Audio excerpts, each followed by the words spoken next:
নমস্কার বন্ধুরা, শুভ সন্ধ্যা। আমি আবারও চলে এসেছি আমার নতুন একটা রেসিপি নিয়ে। তো চলুন। তো আমি এখানে ভেজ চাউমিন বানাবো। তার জন্য প্রথমে কড়াতে আমি রিফাইন তেল গরম করতে দিয়ে দিলাম।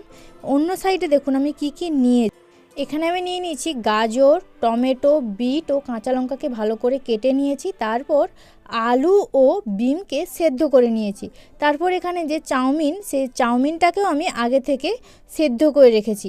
তো চাউমিনটা সেদ্ধ হয়ে যাওয়ার পর এখানে যে কড়াতে আমি তেলটা গরম করতে দিয়েছিলাম, সেই তেলটা গরম হয়ে যাওয়ার পর এখানে আমি দিয়ে দিয়েছি সেই চাউমিনগুলো, এবং চাউমিনের ওপরে আমি সামান্য লবণ এবং হলুদ দিয়ে দিয়েছি। দিয়ে তারপরে এই তেলে একটু নেড়ে নিয়েছি। তো এখানে দেখুন চাউমিনটাতে হলুদটা ভালোভাবে মিশেও গেছে এবং হালকা করে ভাজাও হয়ে গেছে। এরপর আমি একে একে যে সবজিগুলো রেখেছিলাম সেইগুলো দিয়ে দিচ্ছি। প্রথমেই আমি দিয়ে দিলাম আলু সেদ্ধ এবং বিম সেদ্ধ। তারপর আমি দিয়ে দিলাম গাজর, বিট এবং কাঁচা লঙ্কা কুচো। তো গাইস, এইভাবে আমি সব সবজিগুলো দিয়ে চাউমিনটাকে ভালোভাবে নেড়ে নিচ্ছি, অর্থাৎ ভালোভাবে আমি ফ্রাই করে নিচ্ছি।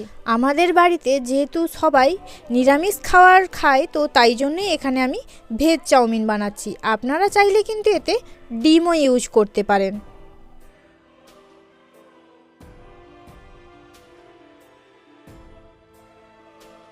তো গাইস, এইভাবে সব সবজিগুলো দিয়ে ফ্রাই করে নেওয়ার পর আমি একটু চেখে দেখলাম যে লবণের পরিমাণটা একটু কম হয়েছে। তাই জন্যই আমি হালকা করে লবণ দিয়ে আরও একবার সব সবজিগুলো দিয়ে এই চাউমিনটাকে মেখে নিচ্ছি। তো গাইস, আমার এই ভেজ চাউমিন রেসিপিটি আপনাদের কেমন লেগেছে তা কিন্তু আমাকে অবশ্যই কমেন্টে জানাবেন। আর আমার চ্যানেলে যদি নতুন বন্ধু হয়ে থাকেন, অবশ্যই চ্যানেলটিকে সাবস্ক্রাইব করার অনুরোধ রইল।